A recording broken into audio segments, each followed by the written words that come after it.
C'est dans ce bateau que plusieurs réfugiés ont été sauvés samedi en pleine nuit pendant une opération qui aura duré 5 heures. Au total, en un week-end, plus de 800 personnes ont été secourues en Méditerranée lors de sauvetages menés par l'Ocean Viking ainsi que Sea-Watch.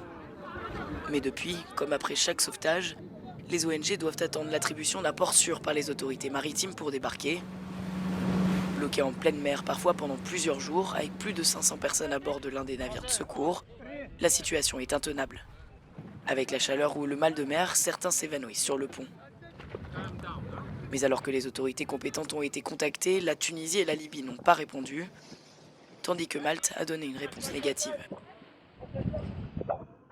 D'après un tweet de l'organisation de sauvetage Sea-Watch, une seule personne ayant des besoins médicaux urgents avait été autorisée à évacuer. Les centaines d'autres attendent toujours. Le Haut-Commissariat des Nations Unies pour les réfugiés a appelé début juillet l'Europe à se doter en urgence d'un mécanisme de répartition automatique afin d'offrir un meilleur accueil aux réfugiés et de ne pas laisser uniquement les pays frontaliers de la Méditerranée en première ligne.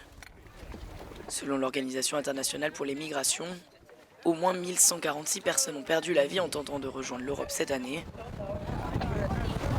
Mais les experts estiment que le nombre de cas non signalés est bien plus élevé dans cette route migratoire maritime considérée comme la plus meurtrière au monde.